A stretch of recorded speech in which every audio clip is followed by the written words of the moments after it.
Hello friends and नमस्ते। आज का जो हमारा वीडियो रहेगा वो क्लास 12 का चैप्टर नंबर 1 का लेक्चर नंबर 13 रहेगा, जो बेस करेगा एप्लीकेशंस ऑफ गॉस थ्योरम को लेके।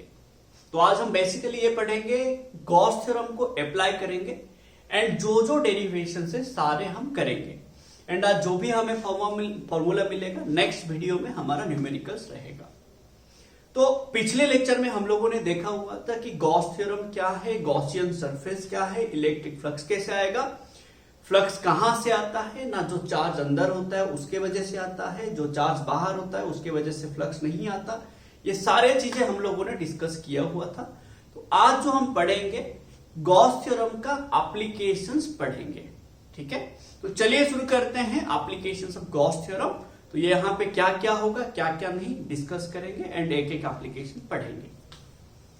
देखिए, गॉस थ्योरम हम लोगों ने क्या पढ़ा? गॉस थ्योरम हम लोगों ने पढ़ा कि अगर हमारे पास एक चार्ज होगा एक गॉसियन सरफेस के अंदर, आपको बार बार बोला गया कि आप गॉस थ्योरम तभी अप्लाई करेंगे अगर आपके पास एक गॉसियन सरफेस होगा। एंड गॉसियन सरफेस क्या है? एक हाइपोथेटिकल क्लोज सरफेस, जो चार्ज जिसके अंदर हमारा चार्ज होगा, जो चार्ज को हम कंसीडर किए होंगे वो चार्ज एक हाइपोथेटिकल क्लोज सरफेस के अंदर होना चाहिए, तो ही जाके हम वो क्लोज सरफेस को बोलेंगे गॉसियन सरफेस।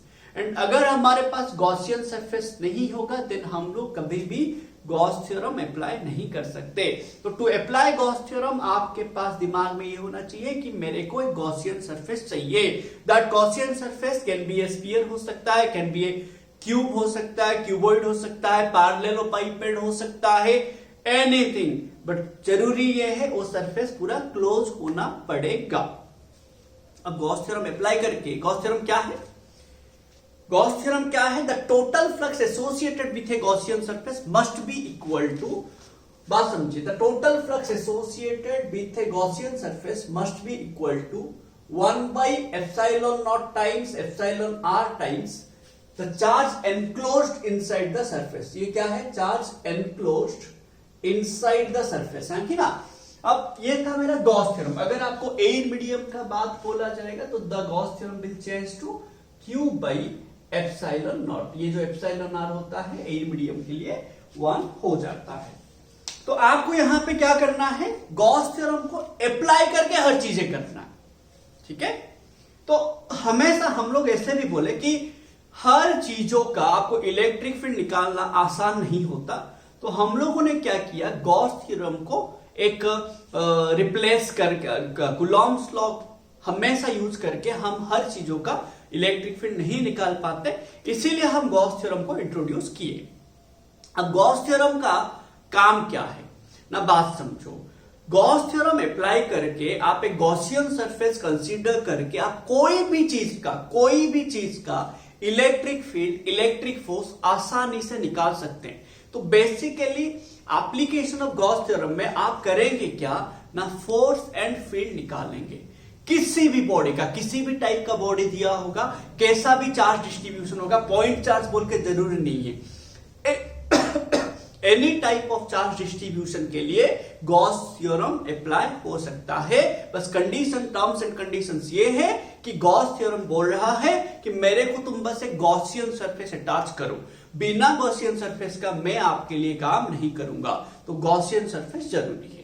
एंड अगर आप गॉस थ्योरम अप्लाई करेंगे तो जरूरी है ना, आप ये गॉस थ्योरम है ना, तो आप इसी को ही अप्लाई करेंगे, है कि ना। तो हमेशा याद रखिए, गॉस थ्योरम को अप्लाई करके हम क्या करना चाहते हैं ना, फील्ड एंड फोर्स निकालना चाहते हैं of any arrangement of any charge distribution. We can find electric field and electric force easily by considering a Gaussian surface. By applying Gauss theorem to the Gaussian surface, we can find easily electric field and electric force of any charge distribution. तो basic simple चीज याद रखिए कि जब भी आप Gauss theorem apply करेंगे then आप इसको अगर अप्लाई करना चाहते हैं देन हमेशा जो चार्ज के लिए अप्लाई करेंगे उसी चार्ज के लिए Gauss theorem, Gaussian surface attach कीजिए। मैं बार बार ये क्यों बोल रहा हूं ना, बिना गॉसियन सरफेस का आप गॉस थ्योरम अप्लाई नहीं कर सकते।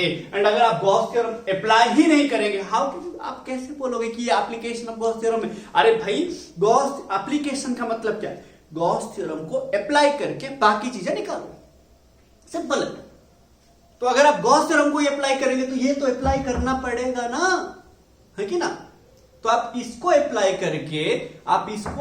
करके इलेक्ट्रिक फील्ड निकालेंगे of any charge distribution by considering A Gaussian surface, ठीक है।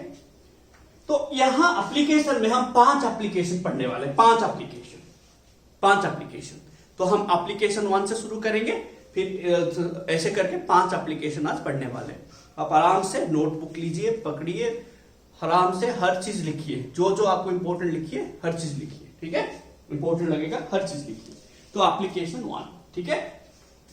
एप्लीकेशन 1 क्या है ना, by using Gauss theorem we can prove और we can derive Coulomb's law, ठीक है। तो एप्लीकेशन 1 लिखेंगे, derivation of application 1, derivation of Coulomb's law, derivation of Coulomb's law by using Gauss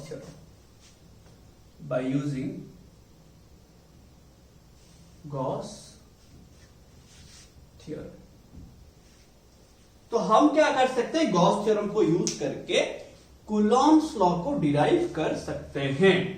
तो कूलॉम्स लॉ क्या है रे भाई, कूलॉम्स लॉ क्या है ना, कूलॉम्स लॉ बोल रहा है दो चार्ज के बीच में जो फोर्स आएगा, that force must be directly proportional to the product of the charges, magnitude of the product of the charges, and inversely proportional to the square of the distance between them. तो हम अभी उसी को prove करेंगे, Coulomb's law को prove करेंगे Gauss theorem use करके। तो गॉस थ्योरम क्या है मेरा ना, the flux associated with a Gaussian surface ना Q by epsilon naught for air medium, ठीक है। अब देखिए बात समझिएगा अच्छे से, मैंने क्या किया, एक पॉइंट चार्ज लिया, एक पॉइंट सोर्स चार्ज लिया, ध्यान से समझिएगा, ठीक है। एक पॉइंट सोर्स चार्ज लिया, ठीक है, Q लिया, एक पॉइंट सोर्स चार्ज लिया Q। अब मैं क्या, कूलॉम्स लॉ अगर अप्लाई करेंगे, दो चार्ज तो हमें चाहिए ना, ये जो Q है ये सोर्स चार्ज है मेरा, ठीक है, ये सोर्स चार्ज है, ठीक है। तो ये सोर्स चार्ज है, तो मैंने क्या किया, और एक चार्ज लिया Q1, यहां से R डिस्टेंस में लिया, कितना डिस्टेंस में लिया, R डिस्टेंस में। तो लेट ये मेरा Q नॉट है, ठीक है, जो टेस्ट चार्ज है Q नॉट है, लेट ये, ठीक है, ध्यान से समझिएगा, Q नॉट है। यहां पे जो मेरा जो टेस्ट चार्ज है क्या है ना, प्लस Q नॉट है, कितना डिस्टेंस में है, R। तो लेट ये O है, ये मेरा कंसिडरेशन पॉइंट लेट M है, ठीक है, M है। अब मैंने क्या किया, देखो यहां पे मैं गॉस थ्योरम तभी अप्लाई करूंगा, मेरे को एक गॉसियन सरफेस चाहिए। तो ये पॉइंट चार्ज है, तो पॉइंट चार्ज के लिए मैं गॉसियन सरफेस कैसे लूंगा ना, ये R डिस्टेंस में मैं एक स्फीयर बना लूंगा, हो जाएगा ना गॉसियन सरफेस। तो मैंने एक गॉसियन सरफेस लिया, एक पॉइंट चार्ज के लिए मैंने जो गॉसियन सरफेस लिया, किस टाइप का गॉसियन सरफेस लिया ना, स्पेरिकल गॉसियन सरफेस लिया। Consider a spherical Gaussian surface of radius R, ठीक है, एक स्पेरिकल गॉसियन सरफेस लिया, जो रेड वाला लाइन है ना, वो मेरा स्पेरिकल गॉसियन सरफेस है। ध्यान से देखिए, अब ये अगर देखो, ये अगर प्लस Q चार्ज होगा, जो इलेक्ट्रिक फील्ड होगा कैसे, रेडियली आउटवर्ड होगा। अगर माइनस Q चार्ज होगा, रेडियली इनवर्ड होगा। तो लेट प्लस Q चार्ज है, तो ये इलेक्ट्रिक फील्ड कुछ ऐसे दे रहा होगा।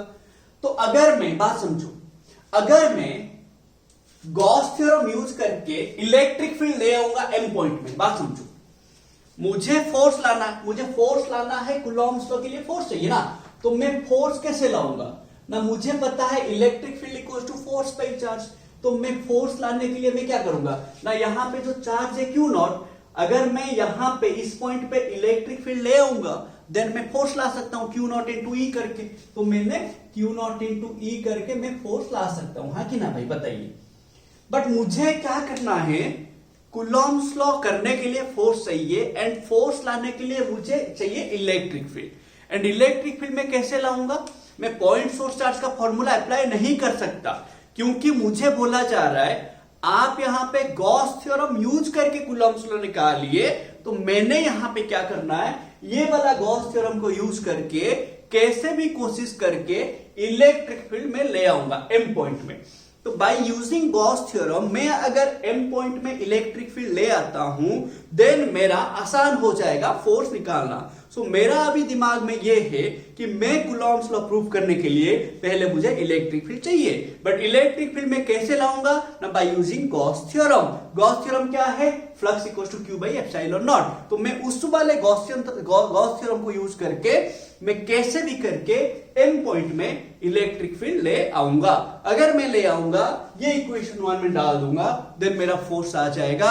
अगर force equals to beta 1/4 pi epsilon naught Q1 Q2 by R square आता है, देन मेरा कूलॉम्स लॉ प्रूफ हो जाएगा। अगर नहीं आता, मैं लिख लूंगा कि मैंने कर नहीं पाया। समझ रहे हैं? तो अब मेरा दिमाग में ये एम है कि मैं कैसे भी करके दैट गॉसियन सरफेस, जो रेड वाला लाइन है गॉसियन सरफेस, स्फेरिकल सरफेस, वहां पे एम पॉइंट है जहां पे टेस्ट चार्ज क्यू नॉट है, वहां पे गॉस थ्योरम यूज करके मैं फील्ड निकालूंगा, जो कि कितना डिस्टेंस में है, आर डिस्टेंस में है। तो यहां पे गॉसियन सरफेस कितना डिस्टेंस में है, आर डिस्टेंस में है। अब हमें पता है कि ये गॉसियन सरफेस को फ्लक्स कितना एसोसिएटेड है, flux equals to Q by epsilon. अब यहां पे मैंने क्या किया, एक छोटा सा एरिया कंसीडर किया, छोटा सा एरिया। अब स्फीयर है ना, तो एरिया भी क्या होगा, परपेंडिकुलर टू द सरफेस होगा। तो यहां पे जो एरिया होगा डी ए, वो भी क्या होगा, परपेंडिकुलर। तो ये दोनों के बीच एंगल कितना होगा, the angle between area vector D A and electric field E equal to theta equal to 0 degree. हाँ कि ना, theta equal to 0 degree.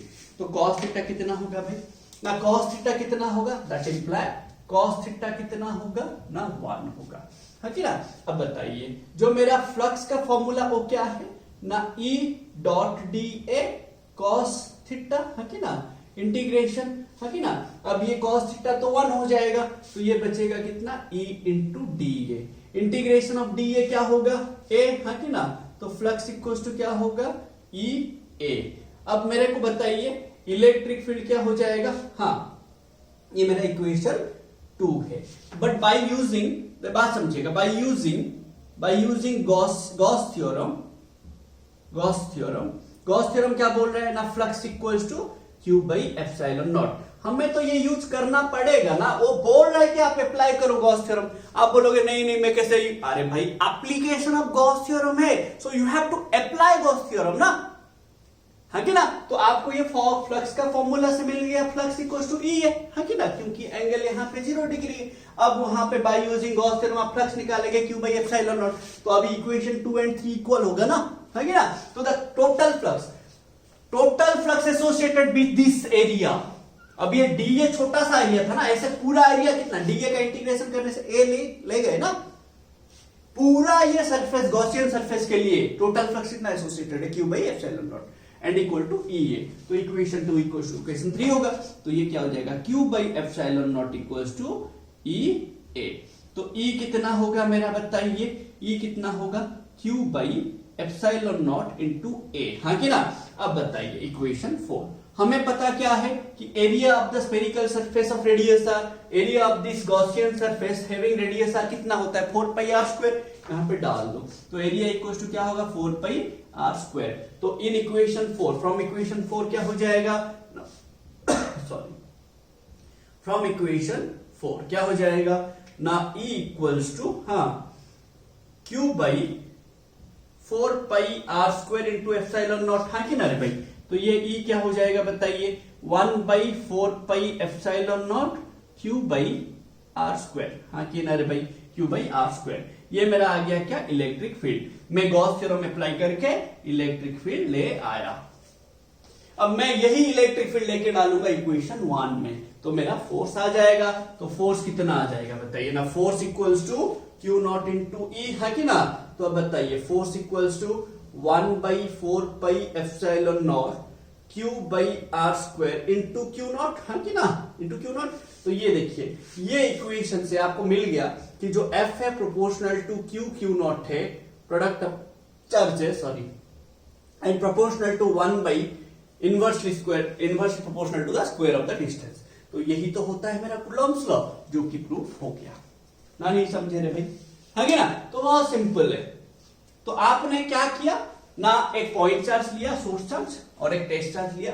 Test charge जितना डिस्टेंस में लिए उसी डिस्टेंस के हिसाब से एक स्फेरिकल गॉसियन सरफेस लिए, फिर फ्लक्स निकाले उस सरफेस का, equal to Gaussian surface use करके उसका फ्लक्स इक्वल कर दिए, तो दिस इक्वेशन 2 इक्वेशन 3 इक्वल हो गया, वहां से इलेक्ट्रिक फील्ड आ गया, वहां से इलेक्ट्रिक फील्ड आ गया, आप फोर्स की जगह पे डाल दीजिए, आपका फॉर्मूला रेडी। हाँ कि ना रे भाई? तो ये हमने पे कर लिया पहला एप्लीकेशन, ना derive Coulomb's law by using Gauss theorem. Simple है, कुछ देख लीजिए, कुछ अगर डाउट है तो आप पूछ सकते हैं, ठीक है, कमेंट सेक्शन में पूछ सकते हैं, कोई टेंशन नहीं, ठीक है। चलिए नेक्स्ट एप्लीकेशन करेंगे। तो अभी देखिए जितना भी एप्लीकेशन होगा, एप्लीकेशन ऑफ गॉस थ्योरम मतलब आप हमेशा याद रखिए, एप्लीकेशन ऑफ गॉस थ्योरम में आप हमेशा चाहते हैं कि electric field and electric force ही निकालेंगे। एक चार्ज डिस्ट्रीब्यूशन का आप इलेक्ट्रिक फील्ड निकालेंगे बेसिकली, एंड फोर्स भी निकालेंगे। अगर आपको फील्ड पता होगा तो अल्टीमेटली फोर्स भी आ जाएगा, कौन सा बड़ा बात है। अगर आपको फील्ड पता होगा then you can calculate force, है कि ना। तो आपको ये बोल रहा है गॉस थ्योरम आप जब भी यूज करोगे, ध्यान से समझना, अब जब भी गॉस थ्योरम अप्लाई करेंगे आपको निकालना क्या होता है, दिमाग में रखिए, इलेक्ट्रिक फील्ड। हमेशा एप्लीकेशन ऑफ गॉस थ्योरम में आपको इलेक्ट्रिक फील्ड निकालने के लिए क्वेश्चन आएगा, ठीक है, इलेक्ट्रिक फील्ड ही निकालने के लिए क्वेश्चन आएगा। बट आप तभी अप्लाई करेंगे गॉस थ्योरम जब आपके पास गॉसियन सरफेस होगा, हाँ कि ना।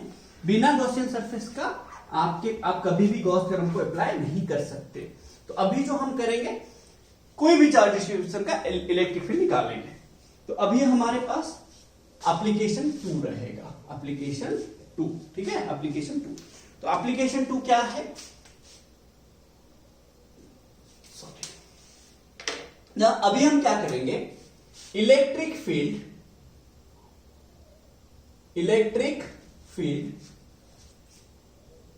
Due to a infinitely long straight conductor, due to an infinitely long straight conductor,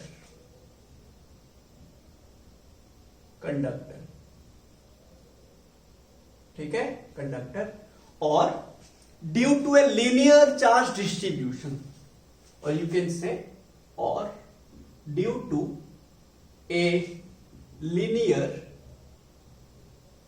charge distribution, ठीक है, यू कैन से दैट। मतलब अभी आपके पास, मैं आपको बोला ना, Gauss theorem, you can apply Gauss theorem to any charge distribution. So here the charge distribution is linear. Linear मतलब क्या है भाई, लीनियर मतलब आपके पास ऐसा है रे, एक वायर है रे, कंडक्टिंग वायर है, जिसमें चार्ज डेंसिटी क्या होता है, चार्ज बाई लेंथ होता है, लीनियर चार्ज डेंसिटी होता है, याद है कि नहीं। लीनियर चार्ज डेंसिटी क्या है, the total charge divided by total length, small charge by small length, the amount of charge present per unit length is known as linear charge density. कुछ याद आ रहा है ना। तो मैं ये बोल रहा हूं, इसका जो ये इस टाइप का आपके पास एक रॉड है, रॉड लीनियर डिस्ट्रीब्यूशन वाला चार्ज है, कंडक्टिंग वायर है, you can say that conducting wire, ठीक है। अब इसमें चार्ज होगा, आप क्या करेंगे, इस चार्ज की वजह से इलेक्ट्रिक फील्ड निकालेंगे कोई भी एक पॉइंट पे। तो मैंने क्या किया, ध्यान से समझिए, मैंने क्या किया, एक इनफाइनेटली लॉन्ग स्ट्रेट कंडक्टर लिया, कंडक्टिंग वायर लिया, जिसमें यूनिफॉर्मली चार्ज डिस्ट्रीब्यूटेड है। किस टाइप का मैंने लिया, लैम्बडा कांस्टेंट लिया। मैंने क्या किया, लैम्बडा को कांस्टेंट लिया। लैम्बडा क्या है, लीनियर चार्ज डेंसिटी, कांस्टेंट लिया। कांस्टेंट का मतलब क्या है ना, charge by length equals to constant equals to lambda. तो चार्ज कितना होगा ना, लैम्बडा इंटू एल, हाँ कि ना, लैम्बडा इंटू एल। तो मैंने क्या किया, ध्यान से समझिए, मैंने क्या किया, एक लीनियर कंडक्टिंग वायर लिया जो कि इनफाइनाइटली लॉन्ग है, बहुत बड़ा सा है, बहुत बड़ा, ठीक है। हाँ, तो अभी बताइए, एक लीनियर कंडक्टिंग वायर का एरिया होता है कि नेग्लिजिबल होता है, उसका सिर्फ लेंथ हम कंसीडर करते हैं, तो उसमें जो चार्ज होता है सिर्फ लेंथ में डिस्ट्रीब्यूटेड होता है, इसीलिए मैंने लीनियर चार्ज डेंसिटी लिया। एंड यहां पे मैं बोल रहा हूं, जो वायर हम लिए हैं उसमें चार्ज यूनिफॉर्मली डिस्ट्रीब्यूटेड है, मतलब इक्वल लेंथ में इक्वल चार्ज डिस्ट्रीब्यूटेड है। That means charge by length का जो रेशियो है वो कांस्टेंट है। तो charge by length equal to constant equal lambda, तो Q equal to lambda L, ये आपको याद रखना है। तो मैंने एक लिया कंडक्टिंग वायर इनफाइनाइट वाला, ये बहुत बड़ा है, बहुत बड़ा, इनफाइनाइटली लॉन्ग है, इनफाइनाइटली लॉन्ग है। अब मेरे को यहां पे अगर बोला जाएगा कि जो लैम्बडा होगा, बात समझिए, ये लैम्बडा जो होगा प्लस चार्ज के वजह से आ सकता है, माइनस चार्ज के वजह से आ सकता है, हाँ कि ना। अगर पॉजिटिव चार्ज होगा तो लैम्बडा क्या होगा, ग्रेटर देन जीरो होगा, हाँ कि ना रे। लैम्बडा अगर मैं बोलूंगा लैम्बडा जो है ग्रेटर देन जीरो है, इसका मतलब क्या है, the charge is positive, the charge Q equals to positive होगा, हाँ कि ना। बट अगर मैं बोलूंगा lambda is less than zero, negative, the charge Q equals to क्या होगा, नेगेटिव होगा। ये वाला बात समझिए अच्छे से, ठीक है। अब मैंने क्या किया, देखो गॉस थ्योरम अप्लाई करके हम इलेक्ट्रिक फील्ड निकालेंगे। अब निकालेंगे जे एक गॉसियन सरफेस तो चाहिए ना हमें, बिना गॉसियन सरफेस का कैसे करेंगे, तो मजाक थोड़ी है, हमें बोला जा रहा है बार बार गॉसियन सरफेस चाहिए। तो मैंने क्या किया, यहां पे लेट मैंने यहां पे पॉजिटिव चार्ज लिया, ध्यान से समझिए, पॉजिटिव चार्ज लिया, ऐसे सारा पॉजिटिव हो, इधर भी पॉजिटिव होगा, लंबा सा होगा। अब उधर इतना सारा तो मैं बना नहीं सकता ना, तो ऐसे बहुत सारा होगा, पूरा लंबा होके होगा, बहुत सारा चार्ज होगा, बट यूनिफॉर्मली डिस्ट्रीब्यूटेड होगा। यूनिफॉर्मली डिस्ट्रीब्यूटेड का मतलब क्या है, चार्ज पर लेंथ जो होगा इक्वल चार्ज होगा इक्वल लेंथ में। 1 सेंटीमीटर में जितना चार्ज होगा नेक्स्ट 1 सेंटीमीटर में भी उतना ही चार्ज होगा, तो equal charge in equal length करके होगा। अब देखो इसमें मेरा चार्ज जो है पॉजिटिव वाला चार्ज है। अब यहां पे मैं गॉस थ्योरम अप्लाई करके इलेक्ट्रिक फील्ड निकालूंगा। जे गॉस थ्योरम अप्लाई करने के लिए आपको चाहिए क्या ना, आपको चाहिए गॉसियन सरफेस, है कि ना। तो आप क्या चाहते हो, आप चाहते हो कि मेरा एम पॉइंट में, बात समझिए, एम पॉइंट में इलेक्ट्रिक फील्ड लाया जाए। आप लाना चाहते हो कहां पे, एम पॉइंट में इलेक्ट्रिक फील्ड लाना चाहते हो, एम पॉइंट में, ठीक है। आप चाहते हो कि मेरा इलेक्ट्रिक फील्ड एम पॉइंट में आए। अब एम पॉइंट जो है ये कंडक्टिंग वायर से कितना डिस्टेंस में है ना, लेट आर डिस्टेंस में है। लेट कितना डिस्टेंस में है, लेट ये जो डिस्टेंस है, ये जो डिस्टेंस है आर डिस्टेंस है, ठीक है। कहां से, conducting wire, perpendicular distance, this R is the perpendicular distance from the conducting wire, infinitely long wire. तो बताइए आप गॉस थ्योरम अप्लाई करेंगे तो उसके लिए गॉसियन सरफेस चाहिए। गॉसियन सरफेस स्फेरिकल हो सकता है, कंडक्टिंग सिलिंड्रिकल हो सकता है, पैरेललोपाइपेड हो सकता है। अब बताइए यहां पे किस टाइप का लेने से आपको इजी होगा ना, यहां पे आप किस टाइप का लेंगे, सिलिंड्रिकल गॉसियन सरफेस लेंगे। अब इनफाइनाइटली लॉन्ग है, इनफाइनाइटली लॉन्ग है ना। अब इनफाइनाइटली लॉन्ग होने से ये जो पूरा जो लेंथ उसमें आएगा नहीं, तो आप क्या करो, वो कंडक्टिंग वायर का कुछ लेंथ ले लो, कंसीडर एल लेंथ, आप एल लेंथ ले लो, ठीक है ना। बात समझ लो ना मैं क्या बोल रहा हूं। अब ये जो मेरा वायर होगा इनफाइनाइटली लॉन्ग होगा रे, मैं इतना बड़ा सा गॉसियन सरफेस कहां से लाऊंगा, इनफाइनाइट वाला गॉसियन सरफेस नहीं लाऊंगा। तो मैं क्या करूंगा, इनफाइनाइटली लॉन्ग वायर में से कुछ लेंथ को कंसीडर कर लूंगा। तो लेट एल लेंथ को कंसीडर कर लिया, एल लेंथ को कंसीडर कर लिया।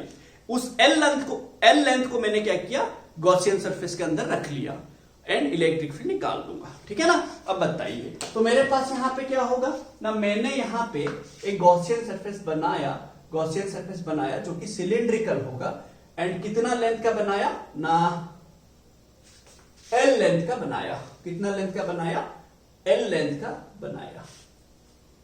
तो समझ रहे हो, मैंने क्या किया, एल लेंथ का एक गॉसियन सरफेस लिया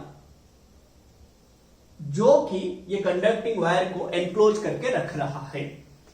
जो सिलिंड्रिकल गॉसियन सरफेस का रेडियस कितना है, आर, एंड लेंथ कितना है, एल। कुछ समझ रहे हो रे भाई, जो सिलिंड्रिकल गॉसियन सरफेस है उसका रेडियस कितना है, आर, एंड लेंथ कितना है, एल। अब बताइए चार्ज है कहां पे, बताइए चार्ज कहां पे है। चार्ज तो रॉड का जो लेंथ है कंडक्टिंग वायर का ऊपर है ना, देखो चार्ज यहां पे है भाई, यहां पे नहीं है चार्ज, क्योंकि एरिया नेग्लिजिबल है, यहां पे नहीं है चार्ज। चार्ज है यहां पे कर्व सरफेस में, तो इलेक्ट्रिक फील्ड भी निकलेगा कैसे? इसको परपेंडिकुलर होकर निकलेगा, क्योंकि पॉजिटिव चार्ज है। नेगेटिव चार्ज होता तो अंदर की तरफ आता, पॉजिटिव चार्ज है, इलेक्ट्रिक फील्ड बाहर जा रहा होगा। तो इलेक्ट्रिक फील्ड कैसे जा रहा होगा ना? इलेक्ट्रिक फील्ड कुछ ऐसे जा रहा होगा, हाँ कि ना? इलेक्ट्रिक फील्ड ऐसे जा रहा होगा, इलेक्ट्रिक फील्ड ऐसे जा रहा होगा, हाँ कि ना? अरे भाई कुछ समझ रहे हो? इलेक्ट्रिक फील्ड ऐसे जा रहा होगा, हाँ कि ना? हमें निकालना इलेक्ट्रिक फील्ड यहां पे, एंड इलेक्ट्रिक फील्ड यूनिफॉर्म होगा क्योंकि डिस्ट्रीब्यूशन ऑफ चार्ज भी यूनिफॉर्म है।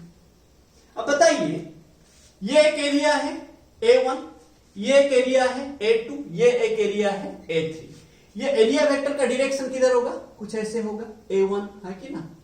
ये एरिया वेक्टर का कैसे डायरेक्शन होगा? A2, हाँ कि ना? रे भाई हमेशा सरफेस एरिया, ये जो एरिया होगा इसका डायरेक्शन किधर होगा? इसको परपेंडिकुलर। इसका डायरेक्शन किधर होगा? इसको परपेंडिकुलर। तो इसका जो एरिया वेक्टर होगा उसको परपेंडिकुलर, इसको परपेंडिकुलर। अब इलेक्ट्रिक फील्ड देखा जाए तो इलेक्ट्रिक फील्ड कैसा है? ऊपर की तरफ है। तो अब बताइए A1 एंड D के बीच एंगल कितना है? 90 डिग्री। तो यहां पे जो ये जो सरफेस होगा, the flux associated with the surface A1 कितना होगा? The flux associated with the surface A1, flux 1 कितना होगा ना? E A1 cos 90 जीरो, तो जीरो होगा, हाँ कि ना? मैं क्या बोला था? जितना सरफेस होगा उतना फ्लक्स निकालेंगे, फिर फ्लक्स स्केलर है तो ऐड करेंगे scalar addition.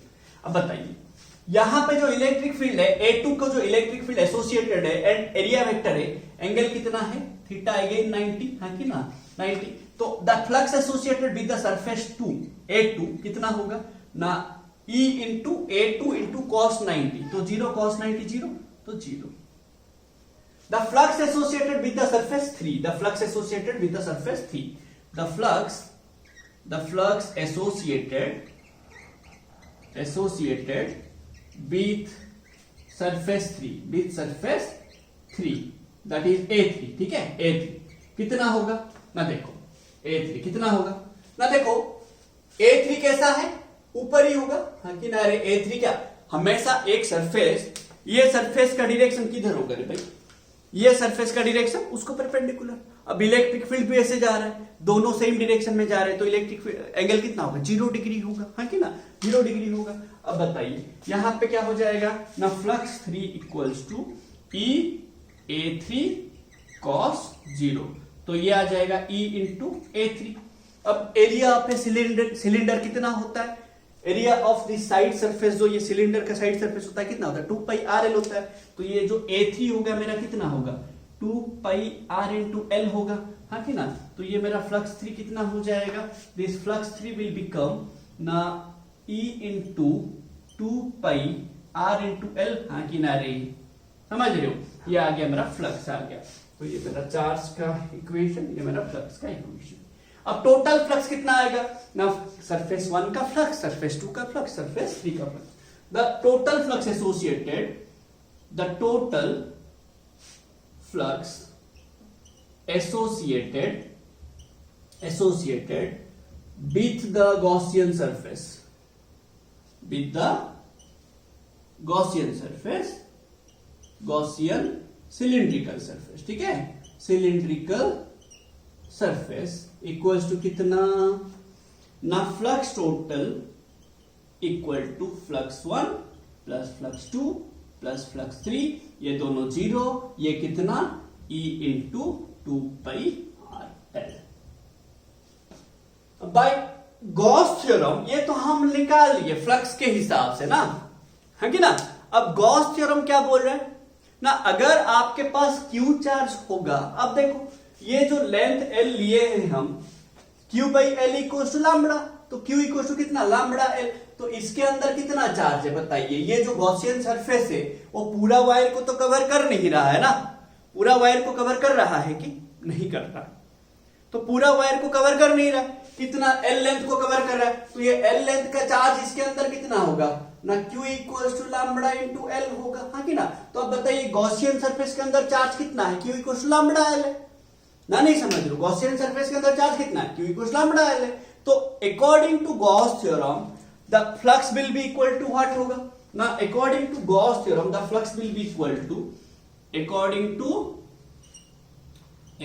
To Gauss theorem, the flux will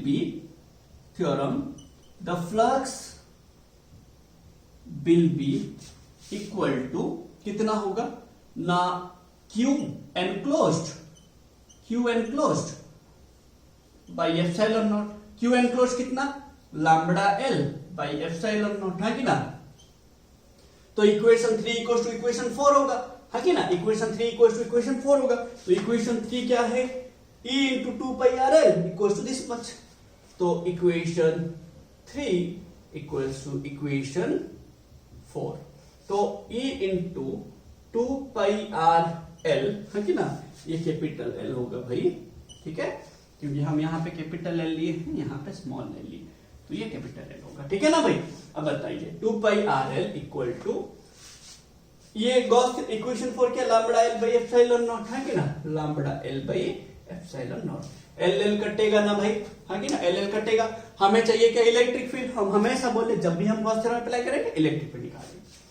तो इलेक्ट्रिक फील्ड क्या हो जाएगा बताइए ना? ये एक साइड रखो, ये L काट दो, बाकी सब उधर से ले लो. तो lambda by 2 pi r epsilon not. Equation 5. तो यहां पे जो E है वो डिपेंड किस पे करता है? ना लैम्बडा पे. अगर ये ज्यादा होगा, डेंसिटी ज्यादा होगा तो ज्यादा फील्ड आएगा, एंड डिपेंड करता है R पे, इनवर्सली टू द R. जैसे जैसे हम दूर जाएंगे वैसे वैसे हमारा फील्ड का वैल्यू घटेगा लीनियर. इनवर्स यहाँ पे स्क्वायर नहीं है, इनवर्स स्क्वायर है कि यहाँ पे नहीं, लीनियर है. R का पावर 1 है कि ना? तो सॉरी, तो एक अगर हमारे पास लीनियर चार्ज डिस्ट्रीब्यूशन होगा, उसका उस कंडक्टिंग वायर से R डिस्टेंस पे ऊपर कितना फील्ड होगा ना? E equals to lambda by 2 pi R epsilon naught, where lambda क्या है? The uniform charge density of the conducting wire, ठीक है ना? R क्या है? The distance from the conducting wire to the consideration point where we wish to calculate the electric field, है कि ना? एंड एप्सिलॉन नॉट का वैल्यू कांस्टेंट है, 2 का कांस्टेंट है, पाई तो कांस्टेंट है कि ना? तो अब बताइए ये सब क्या क्या है, वैल्यू याद रखना जरूरी है. ये क्या है? The electric field due to the infinitely long charge conductor, है कि ना? एट द पॉइंट M, ठीक है ना? which is R distance away from the linear charge conductor. वैसे R क्या है? The distance from the linear charge distribution to the point of consideration where we wish to calculate the electric field. तो hope आप इसको समझ गए. तो ये मेरा क्या था ना? Electric field due to an infinite long straight conductor. Sorry. तो यहां पे आपने क्या किया ना? एक लॉन्ग कंडक्टिंग वायर लिया, उसके बाद एक पॉइंट लिया, फिर एक सिलिंड्रिकल गॉसियन सरफेस लिया.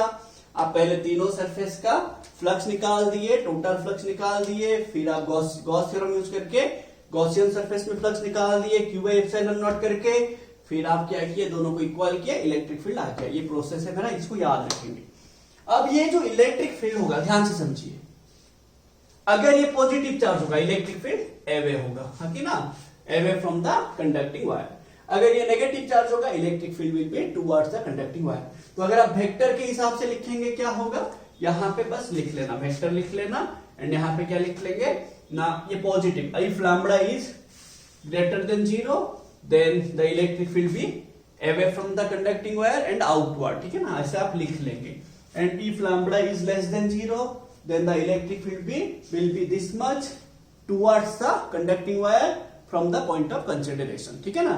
from the point of ये कब होगा? जब lambda less than 0 होगा. ये कब होगा? जब lambda greater than 0 होगा. you have to remember this, ठीक है?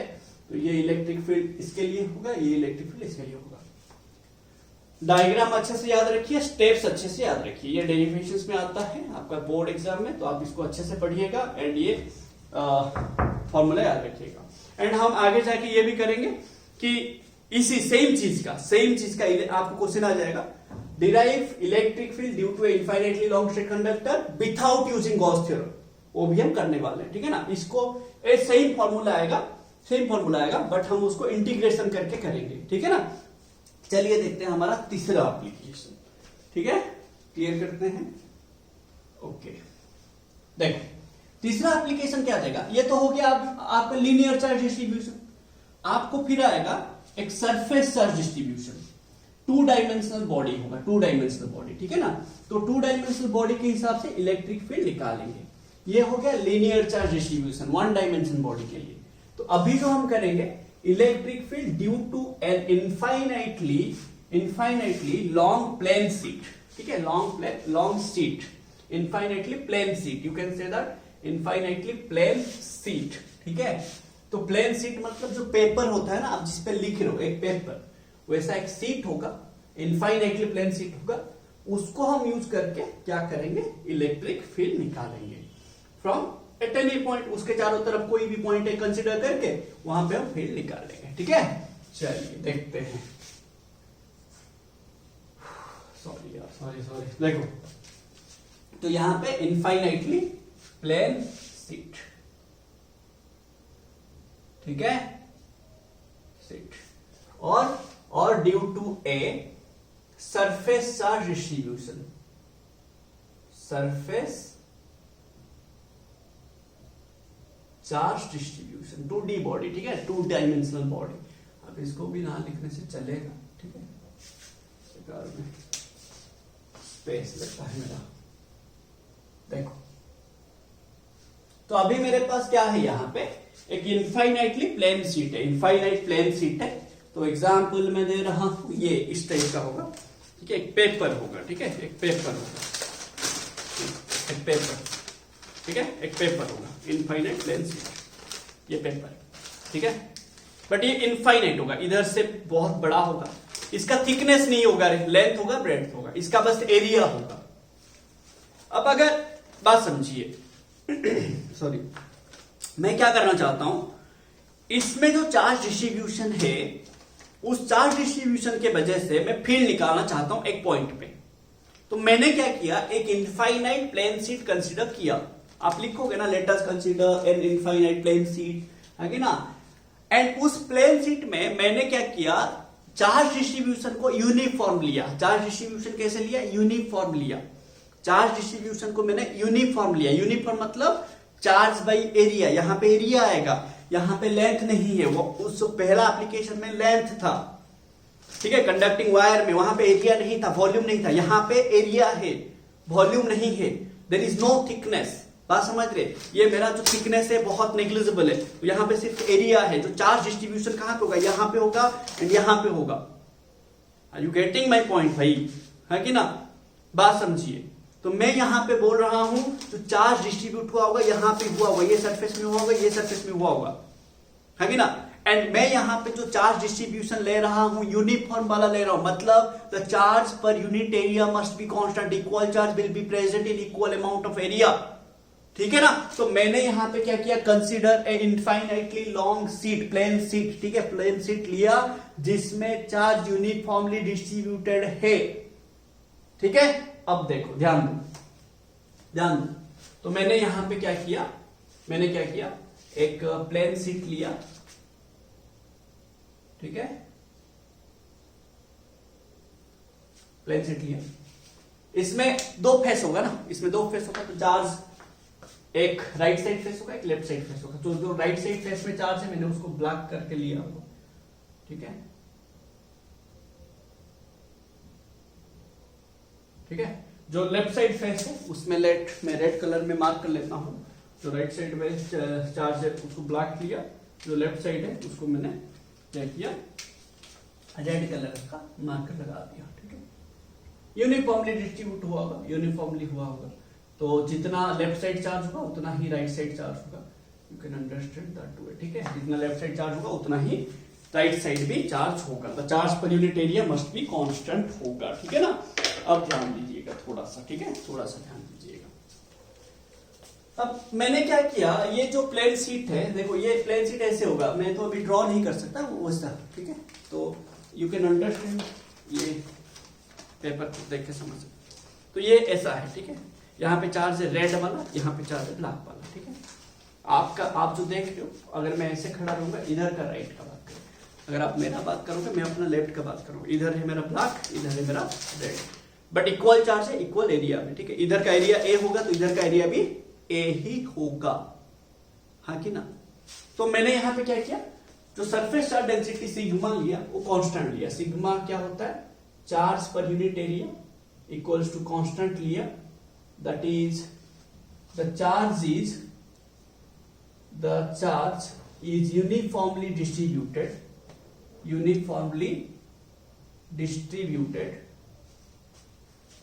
है कि ना, distributed over the area of the plane sheet, area of the plane sheet.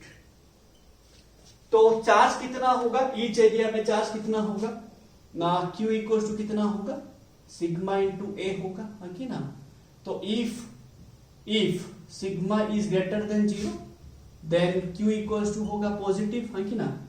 If sigma is less than 0 then Q equal to होगा नेगेटिव, हाँ कि ना रे भाई, कुछ समझ रहे हो ना। तो इतना चार्ज होगा, ए एरिया में उतना चार्ज होगा। तो आपको क्या करना है, फील्ड निकालना है। फील्ड आपको कैसे निकालना है ना, यहां से ये प्लेन शीट से आर डिस्टेंस लेके निकालना है, आर डिस्टेंस पे निकालना है, ठीक है।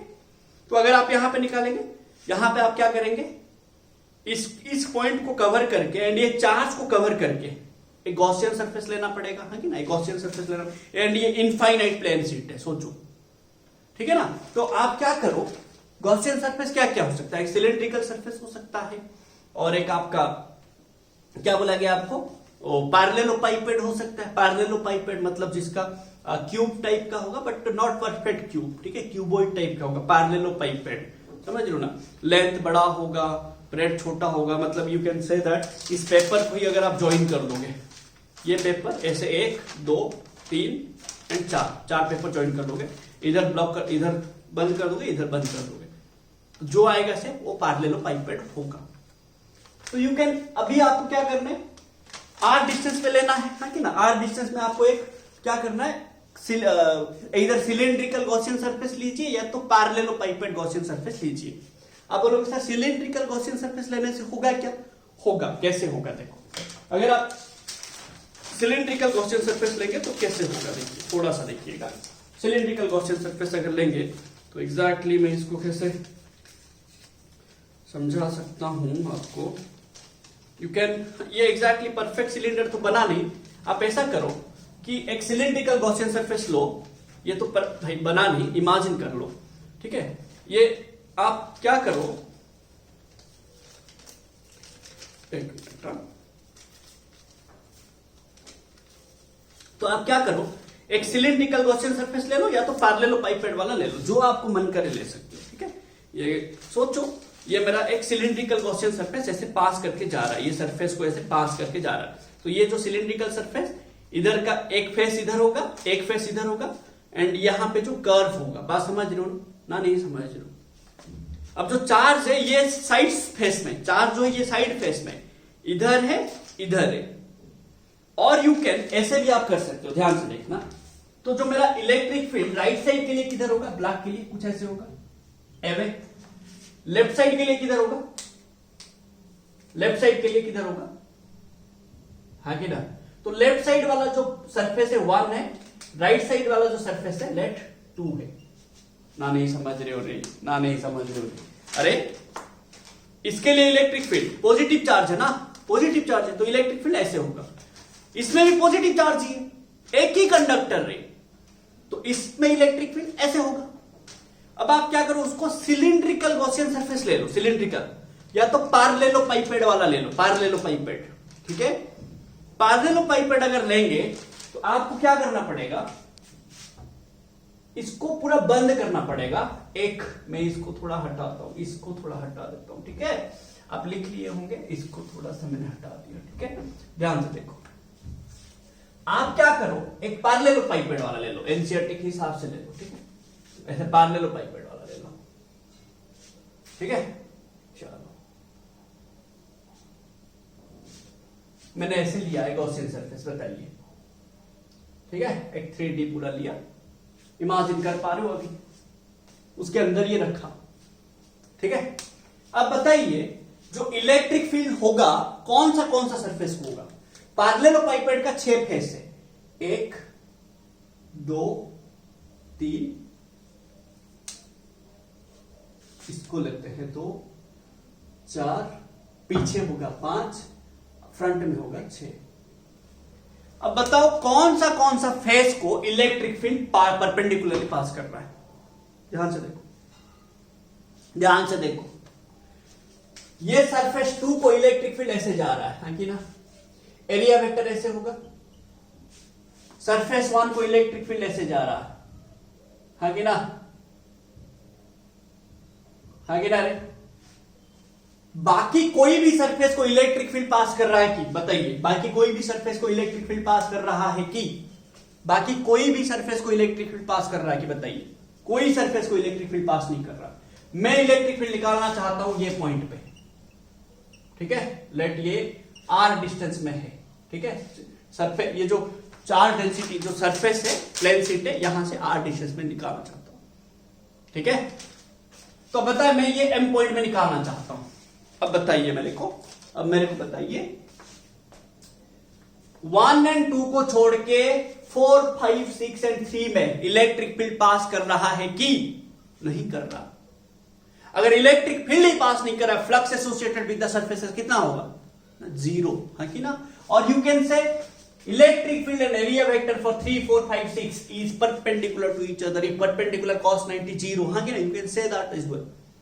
So that flux associated with 3, with 4, with 5, with 6, 0. Because you can write that, because मैं आपको 2 वे में समझाया। Because the area vector of respective areas is perpendicular to the electric field E. But और बचा 2 सरफेस, कौन है ना, A2, A1। A1 का जो वैल्यू है A2 का वही वैल्यू है, हाँ कि ना। पैरेललोपाइपेड में क्या होता है, जो अपोजिट फेसेस होता है वो इक्वल होता है। इधर का फेस इक्वल, नीचे का ऊपर का फेस इक्वल, फ्रंट का बैक का फेस इक्वल होगा, ठीक है। You can say that. अब बताइए, तो A1 equal to A2 equal to A, let, है कि ना। हमने लिया हुआ है चार्ज डेंसिटी। तो बताओ फ्लक्स एसोसिएटेड विथ 1 कितना होगा? The flux associated with the surface 1, the flux associated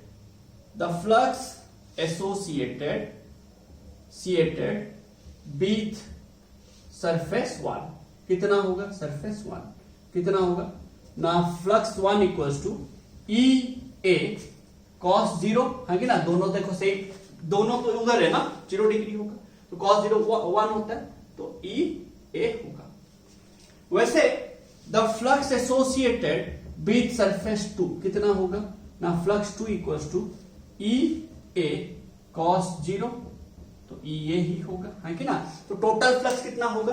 total flux associated कितना होगा? Total flux associated with the whole parallelopiped Gaussian surface क्या हो जाएगा? Gaussian surface equal to flux total equal to ना, flux 1 plus flux 2 plus flux 3 plus flux 4 plus flux 5 flux 6 equals to EA plus 0, तो 0 plus 0 0 करेंगे तो ये flux total क्या आ जाएगा मेरा ना, 2EA, हाँ कि ना। बट गॉस थ्योरम के हिसाब से क्या बोला जाएगा कि अगर मेरे पास से गॉसियन सरफेस होगा तो अकॉर्डिंग टू गॉस थ्योरम क्या होगा? Total flux equals to charge enclosed in that surface, है ना। Charge enclosed in that Gaussian surface divided by epsilon naught. तो कितना चार्ज है? क्यों है कि ना। तो सिग्मा इंटू ए है चार्ज, है कि ना। सिग्मा इंटू ए है, तो मेरा क्या हो जाएगा बताइए। मैं यहां पे निकालना चाहता हूं, इधर, है कि ना, इधर निकालना चाहता हूं, तो कितना हो जाएगा बताइए ना। According to Gauss theorem total flux क्या हो जाएगा? लिखेंगे आप, टोटल क्या हो जाएगा? Q by epsilon not. अब Q कितना है, sigma A by epsilon naught, हाँ कि ना रे भाई, ये मेरा इक्वेशन 4। तो इक्वेशन 3 इक्वल्स टू इक्वेशन 4 होगा कि नहीं बताइए, इक्वेशन 3 इक्वल्स टू इक्वेशन 4 होगा कि नहीं बताइए, इक्वेशन 3 इक्वल्स टू इक्वेशन 4 होगा कि नहीं होगा, आगे ना कर दीजिए, आंसर आ जाएगा। तो इक्वेशन 3 इक्वल्स टू इक्वेशन 4, तो 2EA इक्वल्स टू Q मतलब कितना, sigma A by epsilon naught. Sigma क्या है, यूनिफॉर्म चार्ज डेंसिटी, ठीक है ना, of the plane sheet. Sorry देखो, तो ये ए कट जाएगा मेरा, तो ई कितना आ जाएगा बताइए, सिग्मा बाई 2 एप्सिलॉन नॉट, हाँ कि ना। तो बताइए ये जो इलेक्ट्रिक फील्ड आया, इक्वेशन 5 आया, क्या आर पे डिपेंड कर रहा है, आर है वहां पे, बताइए आर है वहां पे, नहीं है, मतलब the electric field due to the plane sheet is independent of, ठीक है ना, ये एप्लीकेशन 3 है, मेरा से लिखना भूल गया, सॉरी। तो देखो, the electric field due to a plane sheet is independent of the distance of the point of consideration. आप कहीं पे भी निकालो उतना ही रहेगा, मतलब यहां पे अगर एक प्लेन शीट होगा, ये प्लेन शीट ऑफ चार्ज है जिसमें यूनिफॉर्मली चार्ज डिस्ट्रीब्यूट हुआ है, इसका जो फील्ड आएगा, आप यहां पे निकालो जितना आएगा, यहां पे निकालो उतना आएगा, यहां पे निकालोगे उतना ही आएगा, डिस्टेंस पे डिपेंड नहीं करता। बड़ा ही अजीब है भाई, बात समझ लो, डिस्टेंस पे डिपेंड नहीं करता। So the electric field due to a plane sheet is independent of the distance from the plane sheet to the consideration point where we wish to calculate the electric field, हाँ कि ना, समझ लो। आप ये पैरेललोपाइपेड वाला Gaussian surface ना लेके cylindrical लेते तो भी होता, कुछ टेंशन नहीं है, ठीक है, सेम आता, सिलिंड्रिकल लेते, कोई बुक में दिया होगा, ये एनसीईआरटी में दिया, एनसीईआरटी में ऐसे दिया है, तो आप ऐसे ही समझिए, एनसीईआरटी में पैरेललोपाइपेड वाला लिया है, ठीक है, आप समझिए, एनसीईआरटी के हिसाब से पढ़िए, एनसीईआरटी बुक, एनसीईआरटी थॉरोली बनाइए, एनसीईआरटी थॉरोली बनाएंगे तो आपके लिए बेनिफिट होगा, बिना एनसीईआरटी कोई भी एग्जाम क्लियर नहीं होगा, ठीक है, एनसीईआरटी बनाते रहिए। तो देखिए, तो ये वाला समझ गए, तो आपको ये याद रखना था, electric field due to a plane sheet of charge is independent of the point of the distance of consideration from the plane sheet, है कि ना, इज इंडिपेंडेंट ऑफ आर, है कि ना। द इलेक्ट्रिक फील्ड नोट करके लिख लेंगे, electric field E due to a plane sheet of charge is independent of R, is independent of distance R, ठीक है, ये आपको याद रख लेना है, ठीक है ना। चलिए, तो हम नेक्स्ट एप्लीकेशन करेंगे, नेक्स्ट एप्लीकेशन नंबर 4, ठीक है, एप्लीकेशन नंबर 4 ये आप स्क्रीनशॉट ले लीजिए, समझ लीजिए अच्छे से, स्क्रीनशॉट ले लीजिए। तो एप्लीकेशन 4 क्या है, एप्लीकेशन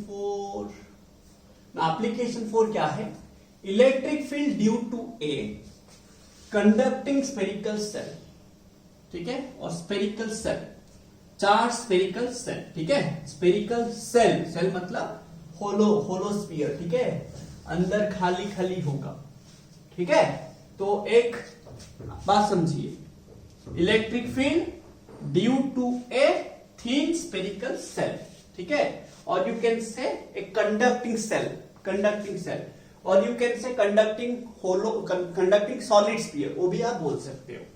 आप बोले सर सॉलिड स्फीयर बोलने से कैसे होगा ना, चार्ज हमेशा कंडक्टर में कहां रहता है रे भाई, सरफेस में, है कि ना, चार्ज हमेशा कहां रहेगा, सरफेस में रहेगा। तो यहां पे जो अभी हम 4th एप्लीकेशन करेंगे वो हमारा रहेगा electric field due to a thin spherical shell, ठीक है, uniformly charge thin spherical shell, application 4। ये क्या रहेगा, electric field due to a uniformly charged thin spherical shell, thin, बहुत पतला वाला सेल होगा, you cannot take R1 R2, inner radius R1 inner outer radius R2, ऐसा नहीं होगा, ठीक है, inner radius outer radius almost same होगा, थिन स्फेरिकल सेल, ठीक है, तो बात समझिएगा।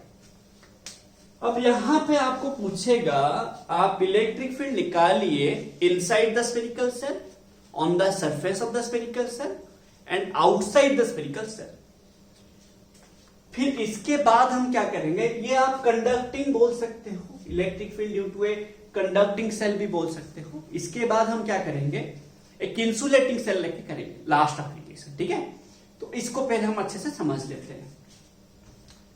हमारे पास जो थिन सेल है ना, वो यूनिफॉर्मली चार्ज्ड है, यूनिफॉर्मली चार्ज्ड है। एंड देखो जो स्पीयर है, चार्ज कहां पे रहेगा, सरफेस में रहेगा ना, क्योंकि सेल है, बहुत अंदर कुछ है नहीं, अंदर खाली है, तो चार्ज कहां पे रहेगा। बात समझ रहे हो मैं क्या बोल रहा हूं। अगर लेट इंसुलेटर होता है, चार्ज कहां पे रहता है, अंदर भी रहता, समझ रहे हो, तो वॉल्यूम डिस्ट्रीब्यूशन होता है ये। अगर इंसुलेटर होता, चार्ज कहां अंदर भी रहता, तो वॉल्यूम डिस्ट्रीब्यूशन ऑफ चार्ज में आता।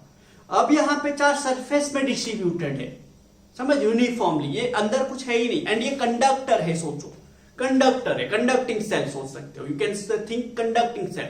तो कंडक्टर में चार्ज हमेशा कहां पे रहता है, सरफेस में, तो अंदर कुछ चार्ज है नहीं, तो चार्ज हमेशा सरफेस में रहने से वो किस टाइप का डेंसिटी होगा, surface charge density, surface charge density. तो यहां पे यूनिफॉर्मली डिस्ट्रीब्यूटेड है, तो जो सिग्मा होगा for the uniformly charge thin spherical cell constant होगा, है कि ना, कांस्टेंट होगा। एंड कितना होगा ना, Q बाई ए ही होगा ना। एंड यहाँ पे जो Q होगा कितना होगा, सिग्मा इंटू ए होगा। एंड एरिया कितना होगा, 4 पाई आर स्क्वायर होगा, है कि ना रे भाई, बात समझ रहे हो, है कि ना। देखो, तो मैंने क्या किया, ये जो चार्ज है सरफेस के ऊपर है, ये जो चार्ज है सरफेस के ऊपर है, ये क्या है, the charge present, the charge distributed or present on the surface of the cell, हाँ कि ना रे, समझ रहे हो, बात clear.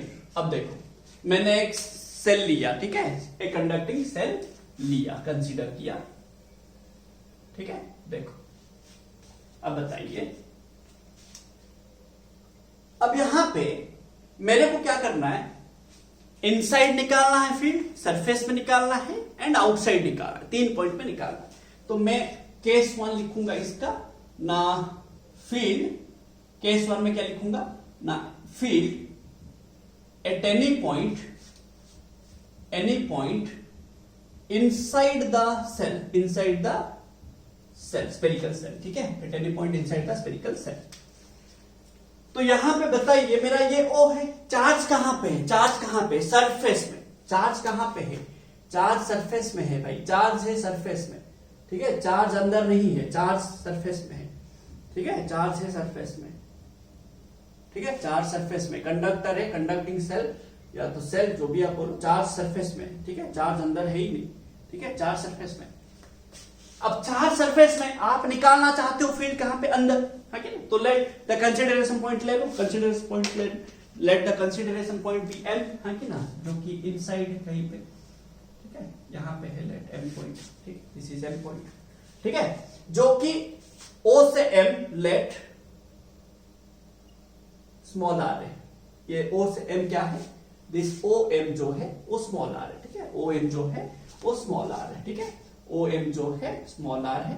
And M is the consideration point inside the spherical cell at which we wish to calculate the electric field due to the whole distribution of charge by applying Gauss theorem। बिना Gauss theorem, ये हम application of Gauss theorem में पढ़ रहे हैं, तो apply करेंगे Gauss theorem. जहां पे गॉस थ्योरम अप्लाई करोगे, चाहिए गॉसियन सरफेस, हम निकालेंगे M पॉइंट पे, तो हमें क्या करना पड़ेगा, वहां पे गॉसियन सरफेस लेना पड़ेगा। तो मैंने एक स्फेरिकल गॉसियन सरफेस लिया, ठीक है, स्फेरिकल गॉसियन सरफेस लिया। अब चार्ज है कहां पे, गॉसियन सरफेस के बाहर है, हाँ किनारे, हाँ कि ना, चार्ज कहां पे, गॉसियन सरफेस के बाहर है। गॉसियन सरफेस के अंदर कुछ चार्ज है कि, तो फ्लक्स कितना होगा गॉस थ्योरम के हिसाब से, the total flux associated with the Gaussian surface S dash, ठीक है, the total flux associated with the Gaussian surface with the Gaussian surface S test equal to 0, क्योंकि because equal to Q inside S test by epsilon naught, 0 by epsilon naught 0। कुछ समझ रहे हो रे भाई? ये एस डैश के अंदर कुछ भी चार्ज नहीं है, चार्ज है ये एस के ऊपर, है कि ना? चार्ज है ये सरफेस के ऊपर, चार्ज उसके अंदर है नहीं, तो फ्लक्स कहां से आएगा गॉस थ्योरम के हिसाब से, है कि ना? There is no flux at all inside the S dash, है कि ना? फ्लक्स आएगा ही नहीं because there is no charge at all, है कि ना? अब देखिए, बात समझिए।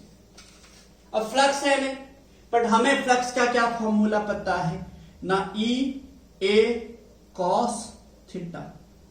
अब बताइए, लेट ये जो सरफेस होगा इसका एरिया है A1, ठीक है, A1। अब यहां पे इलेक्ट्रिक फील्ड तो है नहीं, तो ये क्या हो जाएगा? अब अगर आप बोलोगे सर इलेक्ट्रिक फील्ड नहीं आ रहे भाई, इलेक्ट्रिक फील्ड है ये तो फ्लक्स भी जीरो ना, फ्लक्स जीरो मतलब सॉरी बात समझो, चार्ज नहीं है मतलब फ्लक्स जीरो, फ्लक्स जीरो मतलब ये ई ए कॉस थीटा भी जीरो ही होगा, है ना? तो ये ई ए कॉस थीटा होगा, तो इक्वेशन 1 इक्वेशन 2 इक्वल होगा, तो this E A cos theta equals to 0, तो ई कितना होगा? 0। तो ई इनसाइड, ये ई इनसाइड होगा, ये ई इनसाइड होगा, E inside 0, that is E M equal to 0। तो एक स्फेरिकल सेल का अंदर इलेक्ट्रिक फील्ड कुछ भी नहीं होता, क्योंकि चार्ज नहीं होता। हमने प्रूफ भी कर लिया, है कि ना? ये हम पढ़े थे, चार्ज का प्रॉपर्टीज में पढ़े थे, आपको बोले थे, है ना? एंड फील्ड लाइंस में भी बोले थे, सॉरी फील्ड लाइंस में बोले थे, फील्ड लाइंस का प्रॉपर्टीज में बोले थे, एंड अभी हम प्रूफ भी कर लिए, ठीक है? तो अभी हम निकालेंगे, तो इनसाइड स्फेरिकल सेल कुछ भी फील्ड नहीं होता। तो बताओ, ये sorry centre of the spherical cell से लेके सरफेस तक, यहां तक इलेक्ट्रिक फील्ड नहीं होगा, इलेक्ट्रिक फील्ड नहीं होगा, है कि ना? अब इलेक्ट्रिक फील्ड हम निकालेंगे सरफेस में, हम निकालेंगे सरफेस में, एन पॉइंट में, ठीक है? एन पॉइंट में, ठीक है? हम निकालेंगे एन पॉइंट पे, N point is the surface में है। देखो ये एन पॉइंट जो सरफेस में है, ये खुद ही एक गॉसियन सरफेस है ना, ये खुद ही एक स्फेरिकल गॉसियन सरफेस है, देखो, हाँ ना? तो अभी हम निकालेंगे field at any point on the surface of the cell, on the surface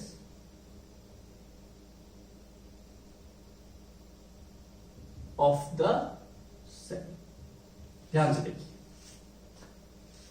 सो बताइए ओ एन कितना है मेरा? ओ एन कितना है? लेट रेडियस कैपिटल आर है, लेट रेडियस कैपिटल आर है कि ना? तो यहां पे the total flux associated with the Gaussian surface S, S है कि ना? S is the Gaussian surface, और एस डबल प्राइम ले लो, ठीक है? एस डबल प्राइम कितना हो जाएगा ना? Q inside S double prime by epsilon naught. Q inside कितना हो जाएगा बताइए? क्यू इनसाइड कितना है? ये गॉसियन सरफेस के ऊपर जो चार्ज है वही अंदर है, वैसे सोच सकते हो आप, वो गॉसियन सरफेस ही। अब मैं एक गॉसियन सरफेस हूं, मेरे में जो चार्ज होगा मेरे अंदर भी वही होगा, क्योंकि मैं खुद एक गॉसियन सरफेस हूं। तो ये एस डबल प्राइम के ऊपर ही चार्ज है, वो खुद सरफेस है, एंड वही मेरा क्या है? गॉसियन सरफेस है। तो टोटल चार्ज कितना होगा? जो वहां पे कितना है ना, सिग्मा इंटू ए, है ना? सिग्मा इंटू ए। तो ए कितना है? 4 पाई आर स्क्वायर, तो 4 पाई आर स्क्वायर, आर कितना है? रेडियस, हाँ, रेडियस का स्क्वायर बाई एप्सिलॉन नॉट, हाँ ना? बोलिए। अब फ्लक्स के हिसाब से ये फॉर्मूला। अब बताओ, लेट मैंने यहां पे क्या किया, एक इलेक्ट्रिक फील्ड का डायरेक्शन क्या होगा बताइए? इलेक्ट्रिक फील्ड का डायरेक्शन ऐसे होगा, एंड एरिया वेक्टर का डायरेक्शन भी तो वैसे ही होगा ना, परपेंडिकुलर। तो मेरा क्या हो जाएगा? एंड पॉइंट पे ये cos 0 हो जाएगा, cos 0 1 होता है ना मेरा, तो ये मेरा फ्लक्स क्या हो जाएगा ना? इक्वल टू ई ए हो जाएगा, हाँ किनारे भाई? समझ रहे हो कुछ? मुझे चाहिए ई का वैल्यू चाहिए, ठीक है ना? तो ध्यान से देखो, तो अब बताइए ई सरफेस में चाहिए, है कि ना? ये मेरा ई सरफेस में होगा, तो ये दोनों इक्वल होगा, ये इक्वेशन 1 ये इक्वेशन 2, ये फॉर्मूला के हिसाब से है, ये मेरा क्या आया? गॉस थ्योरम के हिसाब से आया। अब दोनों फ्लक्स इक्वल होगा, है कि ना? दोनों फ्लक्स इक्वल होगा, तो कितना आ जाएगा बताइए। तो मेरा यहाँ पे जो फ्लक्स आएगा कितना आ जाएगा ना, that E A equal to, ठीक है, सिग्मा ए। तो इसको आप सिग्मा ए करके ही रखिए, ये मैंने सिग्मा छोड़ा हुआ है, सॉरी, यहाँ पे मैं सिग्मा ए ही रखता हूँ, सिग्मा ए ही रखता हूँ, बाद में हम चेंज करेंगे। तो ये sigma A by epsilon naught है कि ना। अब हमारा जो गॉसियन सरफेस में चार्ज कितना है, क्यू है कि ना। तो यहाँ पे मैं ए काटूंगा तो कितना हो जाएगा बताइए, E equal to sigma by epsilon naught, ये सरफेस में आएगा। अब टोटल चार्ज कितना है, क्यू इक्वल सिग्मा है। अगर मैं चार्ज के हिसाब से निकालना चाहता हूं, ये मेरा फॉर्मूला है, तो total the electric field associated with the surface thin spherical cell eight any point on the surface कितना होगा, सिग्मा बाई एप्सिलॉन नॉट। आप कोई भी पॉइंट पे इनसाइड निकालेंगे इलेक्ट्रिक फील्ड जीरो आएगा, बट कोई भी पॉइंट सरफेस में निकालेंगे, सेल का सरफेस में निकालेंगे, electric field sigma by epsilon not आएगा। अब मैं ये बोल रहा हूं, ध्यान से देखिए, अब मैं ये बोल रहा हूं मेरे पास अगर मैं चार्ज के, ये तो मेरा चार्ज डेंसिटी के हिसाब से आया ना, मैं चार्ज के हिसाब से लाऊंगा, तो चार्ज के हिसाब से मेरा क्या आ जाएगा, यहां पे देखते हैं ना, ई सरफेस इक्वल्स टू, देखो थोड़ा सा ध्यान देना भाई, सिग्मा इक्वल्स टू क्या होगा, क्यू बाई ए है कि ना। तो यहां पे डाल दो, तो Q by A epsilon not. अब ए मतलब क्या है मेरा, 4 पाई आर स्क्वायर, यहां पे डालो, तो Q by 4 pi R square into epsilon naught. तो मेरा ई सरफेस में क्या हो जाएगा ना, equal to 1 by 4 pi epsilon naught Q by R square. जो पॉइंट चार्ज का फॉर्मूला आता है ना, वही होता है, जो पॉइंट चार्ज का फॉर्मूला होता है, electric field due to a point charge, वैसा ही फॉर्मूला आता है। तो thin spherical shell basically behaves like a point charge. बात समझो, थिन स्फेरिकल सेल में जो फील्ड आता है, पॉइंट चार्ज का भी फील्ड का फॉर्मूला सेम होता है कि ना, बात क्लियर ना। फिर हम निकालेंगे आउटसाइड, फिर हम क्या निकालेंगे, आउटसाइड द स्फेरिकल सेल। आप ये याद रख लेंगे। तो आपका इनसाइड कितना आया, ई इनसाइड कितना आया, मैं यहां पे लिख लेता हूं, आपको बाद में पता चलेगा। इनसाइड आया 0, सरफेस में आया 1 by 4 pi epsilon naught Q by R square. फिर हम आउटसाइड निकालेंगे, ठीक है, आउटसाइड में निकालेंगे। चलिए जल्दी से इसको लिख लीजिए, जल्दी जल्दी कीजिए भाई, जल्दी कीजिए, ठीक है। देखिए नेक्स्ट हम निकालेंगे यहां पर आउटसाइड, ठीक है, field at any point outside the shell, outside the shell, ठीक है, आउटसाइड द सेल। देखिए आउटसाइड द सेल, ठीक है, at any point outside the shell, ठीक है, आउटसाइड द सेल। अब लेट मैंने क्या किया, वैसा ही एक पॉइंट लिया, ठीक है, एक पॉइंट लिया जो कि बाहर है, सरफेस के बाहर है। लेट ये एम एन ये लिए, पी लिए, ठीक है, पी लिए। अब ये पी पॉइंट जो है बाहर है, कितना डिस्टेंस है ये, लेट ना आर ओ है, आर ओ, ठीक है, आर ओ, आर आउटसाइड, ठीक है। तो मेरे को क्या करना पड़ेगा, इसको एनक्लोज करना पड़ेगा गॉसियन सरफेस में, है कि ना, Gaussian surface, spherical Gaussian surface में एनक्लोज किया गई है कि ना, ये ऐसे एक स्फेरिकल गॉसियन सरफेस में एनक्लोज किया, ठीक है। अब एनक्लोज किया, एनक्लोज करने से ये पूरा जो आउटसाइड जो स्फेरिकल गॉसियन सरफेस है एस ट्रिपल डैश, उसके अंदर चार्ज कितना है, जो सरफेस में चार्ज है वही उसके अंदर है ना, नहीं समझ, हम ऐसे पढ़े थे, ये एक सरफेस है, ये एक सरफेस, इसमें लेट क्यू चार्ज है, S1 में क्यू चार्ज है, तो S2 में कितना है, S1 सरफेस S2 के अंदर ही है ना, है कि नहीं, S1 सरफेस S2 के अंदर ही है ना, तो S1 में जो चार्ज है S2 में भी वही चार्ज है कि ना। वैसे ही S ट्रिपल डैश जो सरफेस है उसके अंदर S डबल डैश है, तो S डबल डैश में जो चार्ज है S ट्रिपल डैश में भी वही चार्ज है कि ना। So according to Gauss theorem ये केस 3 है, तो ये मेरा OP क्या है, मेरा यहां पे OP इक्वल्स टू RO। तो the flux associated with S triple dash, S पूरा आउटसाइड वाला जो गॉसियन सरफेस, उसके लिए कितना होगा ना, total flux Q inside S triple dash by epsilon naught, तो sigma A by epsilon naught, sigma A by epsilon naught. ये जो एरिया है S डबल डैश का एरिया है कि ना, बात समझो। फिर यहां पे जो ई ए cos थीटा आएगा, ये एरिया किसका है, ध्यान से समझो, ये एरिया बाहर वाले का है, हाँ कि ना, बाहर वाला का ना, नहीं समझ रहे हो, बात क्लियर हो रहा है मैं क्या बोल रहा हूं, हाँ कि ना बोलो भाई, हाँ कि ना बोलो, जल्दी से सोचो थोड़ा सा, मैं क्या बोल रहा हूं सोचो थोड़ा सा, हाँ कि ना, कुछ क्लियर हो रहा है ना, ऐसे ही बोल रहे हो बस।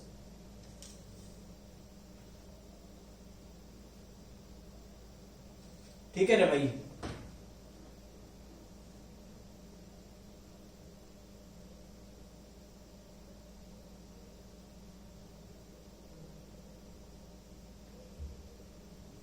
सॉरी, देखो तो यहां पे आप सॉल्व करो इसको, तो ये आ जाएगा, ये आ जाएगा, है कि ना, तो सेम मेरा, तो this flux equal to this flux होगा, तो ई एस, ई आउटसाइड, ये मेरा क्या हो जाए, ई आउटसाइड, ई ओ, ठीक है ना, ई ओ कितना आएगा, सिग्मा बाई एप्सिलॉन नॉट।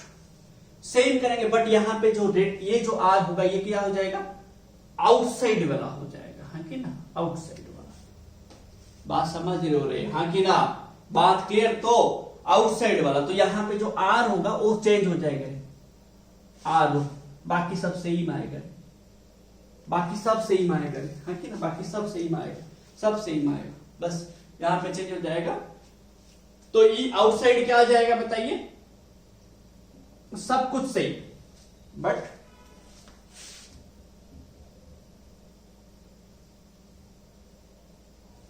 अब बताइए, इलेक्ट्रिक फील्ड इनसाइड जीरो है, सरफेस में, सरफेस से शुरू होता है, बट जैसे जैसे आगे जाता है डिस्टेंस के हिसाब से घटता है कि ना, इलेक्ट्रिक फील्ड घटता है। इसको थोड़ा लिख लीजिए, क्लियर करेंगे, ग्राफ बनाएंगे, इसका ग्राफ चाहिए, बहुत इंपॉर्टेंट है। तो इनसाइड जीरो है, इलेक्ट्रिक फील्ड का अगर आप ग्राफ बनाएंगे, जीरो से रेडियस तक इलेक्ट्रिक फील्ड जीरो, रेडियस में मैक्सिमम, रेडियस में मैक्सिमम है कि ना, रेडियस में मैक्सिमम, फिर धीरे धीरे ये जैसे जैसे बढ़ेगा आउटसाइड इलेक्ट्रिक फील्ड बढ़ता रहेगा। तो ग्राफ कैसे बनेगा, इसका ग्राफ बहुत जल्दी है, आता रहता है एग्जाम में। तो देखिए, इसके बाद लास्ट एप्लीकेशन है, ठीक है, देखिए अच्छे से देखिए, देखो तो मैं क्या बोला, एक स्फेरिकल सेल का अंदर कुछ भी इलेक्ट्रिक फील्ड नहीं होता, होता है कि नहीं होता, एक स्फेरिकल सेल के अंदर कुछ भी इलेक्ट्रिक फील्ड नहीं होता, पर सरफेस में होता है मैक्सिमम, क्योंकि ये दोनों में कंपेयर करोगे तो आर कहां पे कम है, रेडियस कैपिटल आर कम है ना, ओ एन कम है as compare to O P, तो जैसे जैसे आप बाहर जाओगे वो डिस्टेंस बढ़ता रहेगा, है कि ना। तो यहां पे बताइए, ई इनसाइड जीरो, ई सरफेस मैक्सिमम, है कि ना, मैक्सिमम, ई आउटसाइड ग्रेजुअली डिक्रीजेस, है कि ना, ग्रेजुअली डिक्रीजेस। अब बताइए, आप बनाएंगे ग्राफ, लेट ये सेंटर है, सेंटर है, तो ये मेरा रेडियस होगा, है कि ना, ये मेरा रेडियस होगा, तो यहां तक मेरा जो फील्ड होगा वो जीरो होगा, यहां पे मेरा मैक्सिमम होगा, है कि ना, यहां पे मेरा मैक्सिमम फील्ड होगा, यहां पे मेरा मैक्सिमम फील्ड होगा, ठीक है। फिर यहां से धीरे धीरे क्या होगा, ऐसे घट रहा होगा, है कि ना, ये मेरा कैपिटल आर, अब मैं इसको हटा देता हूं ग्राफ को, ये मेरा आर, ये मेरा इलेक्ट्रिक फील्ड, यहां पे मेरा डॉटेड लाइन रहेगा, यहां पे ई का वैल्यू मैक्सिमम होगा, है कि ना, ये कुछ ऐसे आएगा, ठीक है, आप बोलोगे सर कर्व क्यों आएगा, अरे भाई बोला था तो मैं, यहाँ पे स्क्वायर है ना, इनवर्स है, स्क्वायर है, अगर लीनियर पावर होता स्ट्रेट लाइन होता, ऐसे आता, ठीक है, स्क्वायर है तो कर्व आएगा, है कि ना, याद होना चाहिए ये सभी चीजें। तो ये मेरा ग्राफ बनेगा, ठीक है, तो इलेक्ट्रिक फील्ड कुछ ऐसे वेरी करेगा, ठीक है। चलिए, तो लास्ट एप्लीकेशन देखेंगे, आज का हमारा लास्ट एप्लीकेशन ना, electric field due to a uniformly charged insulated sphere, ठीक है। ये जो हमारा था कंडक्टिंग स्फीयर बोल सकते हो, थिन स्फेरिकल सेल बोल सकते हो, कंडक्टिंग सेल बोल सकते हो, ये सबके लिए होगा क्योंकि चार्ज रहेगा सरफेस में जाके। अभी जो हम करेंगे इंसुलेटिंग स्फीयर के लिए, इंसुलेटर में क्या होता है, चार्ज आप जहां पे दोगे ना वहां पे रह जाएगा, चार्ज आप कहीं पे जहां पे दोगे वहां पे जाके रह जाएगा। समझो बात को मैं क्या बोल रहा हूं। तो अभी हमारा जो एप्लीकेशन रहेगा 5 नंबर एप्लीकेशन रहेगा क्या ना, इलेक्ट्रिक फील्ड लिखेंगे, electric field due to a uniformly insulated charge sphere. Application 5. Electric field due to an insulated charged sphere. ठीक है, sphere where the charge is distributed uniformly, charge distributed uniformly, ठीक है,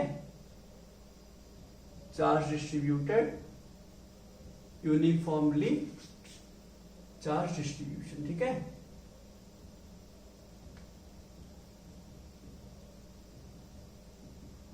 तो आप हमेशा रिवीजन पे थोड़ा ध्यान देंगे, रिवीजन करते रहिएगा, रिवीजन के बिना तो कुछ नहीं होगा भाई, रिवीजन करते रहिए अच्छे से, ठीक है, बिना रिवीजन कुछ नहीं होगा भाई, रिवीजन बहुत जरूरी है, बहुत ज्यादा, ठीक है। चलिए तो देखिए हमारे पास अभी यहाँ पे एक इंसुलेटेड चार्ज स्फीयर है, तो अब बताइए जाहिर सा बात है चार्ज अंदर भी होगा, क्योंकि इंसुलेटर है, चार्ज बाहर आएगा नहीं, सरफेस में रहेगा नहीं, चार्ज पूरा वॉल्यूम में डिस्ट्रीब्यूटेड होकर होगा। तो यहाँ पे हम बोल सकते हैं जो चार्ज डिस्ट्रीब्यूशन है by volume equals to sorry charge by volume जो होगा वो कांस्टेंट होगा। कांस्टेंट क्यों है? क्योंकि यूनिफॉर्मली डिस्ट्रीब्यूटेड है। कांस्टेंट क्यों है? क्योंकि यूनिफॉर्मली डिस्ट्रीब्यूटेड है ना। कांस्टेंट इसीलिए क्योंकि यूनिफॉर्मली डिस्ट्रीब्यूटेड है। अब ध्यान दो, मैंने एक इंसुलेटेड स्फीयर लिया, ध्यान से समझो, एक इंसुलेटेड स्फीयर लिया, ठीक है, इसमें इसके अंदर भी चार्ज है, सोचो इंसुलेटेड है, इसके अंदर भी चार्ज है, मैंने इसको अंदर भी चार्ज दिया, ठीक है। अब मेरे को क्या करना है, सेम इसके इनसाइड इलेक्ट्रिक फील्ड निकालना है, इसका आउटसाइड इलेक्ट्रिक फील्ड निकालना है, इसका सरफेस में इलेक्ट्रिक फील्ड निकालना है, ठीक है, इसका सरफेस में भी इलेक्ट्रिक फील्ड निकालना है, ठीक है। ध्यान से देखिएगा, ठीक है।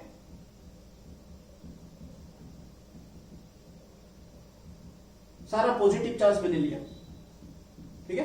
देखो ये मेरा सेंटर है, यहां पे O जो है मेरा सेंटर है, ठीक है। देखो तो नेगेटिव भी आप ले सकते हो, ठीक है, कोई उसमें कुछ प्रॉब्लम नहीं हुआ।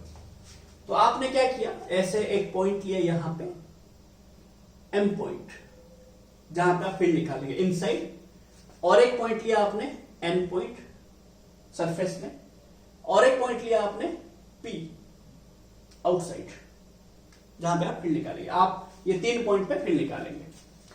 तो आपको हमेशा बोला गया अगर यूनिफॉर्म डेंसिटी होगा, बात समझिएगा, ध्यान से देखिए, तो मैंने यहां पे गॉसियन सरफेस लूंगा क्योंकि गॉस थ्योरम अप्लाई करना है, यहां पे गॉसियन सरफेस है ऑलरेडी, ये सर खुद ही गॉसियन सरफेस होगा, एंड यहां पे गॉसियन सरफेस लूंगा। आगे रहे भाई, कुछ समझ रहे हो? 3 गॉसियन सरफेस समझ रहे हो, आगे ना, एक P को देके पास कर रहा है, आगे ना, एक P को देके पास कर रहा है, ठीक है, पूरा ये बड़ा सा आउटसाइड जो है, एक ये M को देके पास कर रहा है, एक ये N को देके पास कर रहा है, जो कि खुद सरफेस है ना। अब देखिए मेरे को ये तीनों सरफेस पे निकालना है, ठीक है। अब अगर कंडक्टर होता चार्ज हमेशा सरफेस में रहता, अब तो इंसुलेटर है, चार्ज अंदर भी रहेगा। अब लेट बात समझो, जब आप गॉस थ्योरम अप्लाई करेंगे to the Gaussian surface S1, जब आप गॉस थ्योरम अप्लाई करेंगे तो हम निकाल लेते हैं field inside, field at any point inside the sphere.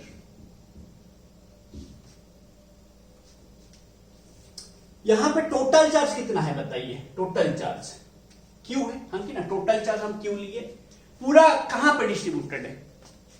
Total charge कहां पे डिस्ट्रीब्यूटेड है? Let the radius of the insulating sphere be capital R. जो ओ एन है वो कैपिटल आर है, बट जो ओ एम है वो स्मॉल आर है, जो ओ पी है वो आर ओ है। ठीक है, ध्यान से देखो, ये बहुत इंपॉर्टेंट है भाई। Field at any point inside the sphere. ठीक है, अब बताइए टोटल चार्ज यहां पे कितना है? टोटल चार्ज ना Q by volume equal density, density constant है ना। तो टोटल चार्ज कहां पे? S2 में है ना। टोटल चार्ज कहां? पूरा स्फीयर है, पूरा स्फीयर है S2। S3 is the imaginary sphere. समझ रहे? आपका जो इंसुलेटेड चार्ज बॉडी कौन है? S2 है। तो बताइए यहां पे आप ऐसे लिख सकते हैं क्यू बाई वॉल्यूम मतलब 4/3 pi R cube equals to रो। हाँ कि ना रे? ये वॉल्यूम किसका लोगे रे? जहां पे चार्ज पूरा है। टोटल चार्ज कहां पे? S2 में है टोटल चार्ज, S1 में टोटल चार्ज नहीं है। S1 में चार्ज OM रेडियस का वॉल्यूम में है, मतलब स्मॉल आर रेडियस का वॉल्यूम में, स्मॉल आर। हाँ कि ना रे? वो समझ रहे हो मैं क्या बोल रहा हूं? अब द चार्ज, बात समझो, the charge enclosed bye S1 निकालेंगे। The charge enclosed by the surface S1 equal to let Q1। तो हमें पता है एज डेंसिटी इज सेम, तो density equals to Q1 by V1 equals to total charge by V, है कि ना? तो that Q1 by V1 equals to कितना होगा? Q by V, है कि ना? तो Q1 कितना होगा? Q1 by V1 ना Q by 4/3 pi R cube. V1 कितना है? 4/3 पाई स्मॉल आर क्यूब, है कि ना? अब कट कीजिए, जो कट रहा है 4/3 पाई कटेगा, तो ये Q1 कितना बचेगा ना? Q into R cube by R cube. ये स्मॉल आर क्या है? The radius of the Gaussian surface S1, जो कि M पॉइंट को पास करके जा रहा है, जो कि इनसाइड है कि ना? बट कैपिटल आर क्या है? The radius of the insulated charge body, जो हम कंसिडर किए हैं, जिसका पूरा जो इंसुलेटेड स्फीयर है, ठीक है ना, जो हमारे पास है। अब बताइए क्यू आ गया तो फ्लक्स आएगा कि नहीं रे? अभी आपको पता चल गया इसके अंदर Q1 चार्ज है, ये पूरा के अंदर Q चार्ज है, इसके अंदर कितना चार्ज है? इसके अंदर कितना चार्ज है ना? Q1 चार्ज है। तो इसका फ्लक्स कितना आएगा? Q1 by epsilon naught, है कि ना रे? So the flux associated with, बात समझिए, that imply the flux associated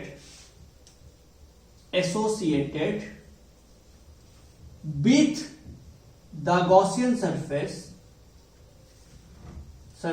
S1 कितना होगा ना? Flux equal to Q1 by epsilon naught. Q1 कितना है ना? Q R cube by epsilon naught capital R cube. अब यहां पे जो चार्ज होगा Q1, उसके वजह से इलेक्ट्रिक फील्ड ऐसे होगा, एरिया वेक्टर ऐसे होगा, तो दोनों के बीच एंगल 0 डिग्री, क्योंकि स्फीयर है तो 0 डिग्री एंगल आएगा। तो यहां पे जो टोटल फ्लक्स आएगा कितना आ जाएगा बताइए ना? इक्वल टू E इंटू ए, है कि ना? बात समझ लो ना? ए दैट ए किसका एरिया? दिस R1 रेडियस का, है कि ना? A1, है कि ना? You can say that A1, S1 का एरिया A1। तो अब बताइए इक्वेशन 3 इक्वेशन 4 इक्वल होगा, हाँ कि ना? Equation 3 will be equal to equation 4, तो क्या हो जाएगा ना? E into A1 equals to Q R cube by epsilon naught capital R cube. हाँ किनारे समझ रहे हो। अब ये A1 मतलब क्या होगा, A1 मतलब क्या होगा 4 पाई आर स्क्वायर। इसका एरिया रे भाई, इसका एरिया तो स्मॉल आर है ना, तो अब क्या हो जाएगा ना E equals to Q R cube by 4 pi R square epsilon naught R cube. तो ये आर स्क्वायर कटेगा, है कि ना। देखो ये आर स्क्वायर कटेगा तो क्या बचेगा Q R by 4 pi epsilon naught R cube. हाँ कि ना रे, बात समझो। तो बताइए ये कैपिटल आर तो कांस्टेंट है ना, रेडियस ऑफ द स्फीयर तो कांस्टेंट है। अब बताइए ई जो है कितना आया मेरा, ई इनसाइड ये क्या कहां पे आया कि इनसाइड एम पॉइंट में। तो एम कितना आ गया ना Q 1/4 pi epsilon naught Q R by R cube. हाँ कि ना रे, इक्वेशन 4। तो यहां पे जो ई इनसाइड है वो किस पे डिपेंड करता है, प्रोपोर्शनल टू स्मॉल आर।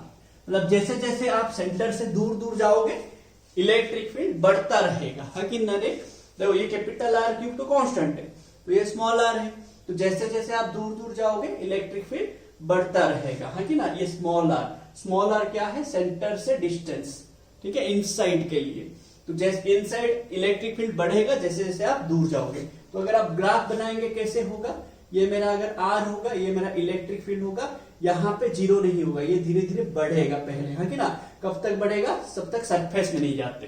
है कि ना, जब तक सरफेस में नहीं जाते चले जाते। ये capital small are capital R हो जाएगा तो आर कट जाएगा ना, तो ये धीरे धीरे बढ़ेगा। कब तक बढ़ेगा, जब तक ये मेरा रेडियस नहीं आ जाता। ठीक है, इसको मैं अच्छे से बनाऊंगा, अब बस थोड़ा समझने के लिए बना दे रहा हूं। ठीक है, देखो फिर अब हम निकाले इनसाइड के लिए, अब निकालेंगे eight any point on the surface. ठीक है, at any point on the sphere. ठीक है, on the surface of the sphere. अब बताओ सरफेस पूरा जो स्फीयर है ना, उसको कौन सा गॉसियन सरफेस हम लिए हैं, S2 ना। तो S2 के अंदर पूरा चार्ज जा रहा है ना। S2 के अंदर कितना चार्ज जा रहा है, S2 के अंदर कितना चार्ज जा रहा है, पूरा चार्ज जा रहा है। देखिए पूरा चार्ज है कि ना। तो अभी और हमें ये सब ड्रामा नहीं करना, डायरेक्ट करेंगे। ठीक है ना। तो बताइए ये सब हम हटा देते हैं, ये सब हटा देते हैं। ठीक है, ये सब हटा देते हैं। तो बताइए फ्लक्स कितना हो जाएगा, बताइए फ्लक्स कितना हो जाएगा। Total flux associated with the Gaussian surface S2 के लिए कितना हो जाएगा क्यू बाई एप्सिलॉन नॉट। है कि ना, Q by epsilon not direct करेंगे, ये और नहीं करेंगे। इक्वेशन 3। अब यहां पे फ्लक्स क्या हो जाएगा E इंटू A2। है कि ना, E इंटू A2। तो ये इक्वल ले लेते हैं। है कि ना, ध्यान से देखिए, इसको मैंने पूरा हटा दिया। तो यहाँ पे E क्या है, EN है कि ना। यहाँ पे भी सेम होगा, ये मेरा इलेक्ट्रिक फील्ड ऐसे होगा, EN एरिया वेक्टर ऐसे होगा। है कि ना, A2। तो बताइए, तो ये मेरा दोनों इक्वल हो जाएगा। तो EN A2 equals to Q by epsilon naught. है कि ना। Q मतलब क्या होगा, रो इंटू 4 पाई, डालिए यहाँ पे, rho into 4/3 pi R cube. है कि ना। तो EN क्या हो जाएगा बताइए, Q बाई एप्सिलॉन नॉट। ये A2 मतलब 4 पाई आर स्क्वायर। है कि ना। तो दैट EN क्या हो जाएगा बताइए, 1/4 pi epsilon naught Q by R square. खत्म। 4 5 6 6 6 7 इक्वेशन 6, ये 7, ये 8। है ना। ये सरफेस में आएगा फॉर्मूला, ये भी पॉइंट चार्ज जैसा फॉर्मूला आया ना। है ना, ये भी पॉइंट चार्ज जैसा फॉर्मूला आया। क्लियर है भाई। अभी आउटसाइड निकालेंगे ना, कुछ गलत हो रहा है बताइए भाई। सिंपल है, जैसे जैसे आप कर रहे हो बस Gaussian surface low, total charge by epsilon not करो, फ्लक्स आ जाएगा, फिर ये करके कर लेना, फिर इलेक्ट्रिक फील्ड आना है, खत्म। ठीक है, इनसाइड वाला समझना जरूरी है। इनसाइड वाला मैं अच्छे से समझा दिया, ये सेम चीज रिपीट करना। ठीक है, जो प्रीवियस एप्लीकेशन में किए थे वही कर रहे हैं हम यहाँ पे, कुछ इधर उधर करने, जो प्रीवियस एप्लीकेशन में किए थे वही कर रहे हैं हम लोग यहाँ पे। ठीक है ना। नेक्स्ट देखिए आउटसाइड द स्फीयर। ठीक है, at any point outside the sphere. Outside लेंगे, आउटसाइड S3 में कितना, S3 के अंदर कितना चार्ज है, वही क्यू चार्ज है। S3 के अंदर कितना चार्ज है, वही Q3 चार्ज है कि ना, वही Q चार्ज है कि ना। तो बस ये क्या हो जाएगा, A3 हो जाएगा, ये क्या हो जाएगा, EP_A3 हो जाएगा, है कि ना, चार्ज वही रहेगा, ये मेरा हो जाएगा EP_A3 हो जाएगा। आप खुद देखो, ये मेरा EP हो जाएगा, ये भी मेरा EP हो जाएगा, है कि ना। तो यहाँ पे क्या आ जाएगा, 4πRO का स्क्वायर, है कि ना, RO का स्क्वायर। तो यहाँ पे EP is inversely proportional to R square. तो ग्राफ कैसे बनेगा, जैसे जैसे आप सेंटर से जाओगे बढ़ेगा, है कि ना, कब तक बढ़ेगा, जब तक आप सरफेस पे नहीं आ जाते, फिर वहां से घटेगा, फिर वहां पे घटेगा, यहां पे मैक्सिमम, सरफेस में मैक्सिमम, है कि ना, सरफेस में मैक्सिमम, खत्म खत्म, सारा एप्लीकेशन खत्म। ठीक है, बात क्लियर है भाई। ये सेंटर है, सेंटर से जैसे जैसे जाओगे बढ़ेगा फिर घटेगा। ये इंसुलेटिंग के लिए, कंडक्टिंग के लिए क्या होगा मैंने आपको बता दिया। तो ये सारा फॉर्मूला आप याद रखेंगे, सारा फॉर्मूला याद रखेंगे। फिर हम लोग नेक्स्ट वीडियो में इसी जो जो आज पढ़े वो सभी को लेके न्यूमेरिकल करने वाले हैं। ठीक है, 10 से 12 न्यूमेरिकल करेंगे, सारा प्रीवियस ईयर के क्वेश्चन होंगे, मजा आएगा। तो ये सारा का सारा आप अच्छे से समझिए, अच्छे से याद रखिए। डेरिवेशन बहुत इंपॉर्टेंट है, सारा पांचों के पांचों डेरिवेशन आप लिखिए अच्छे से। Thank you for watching this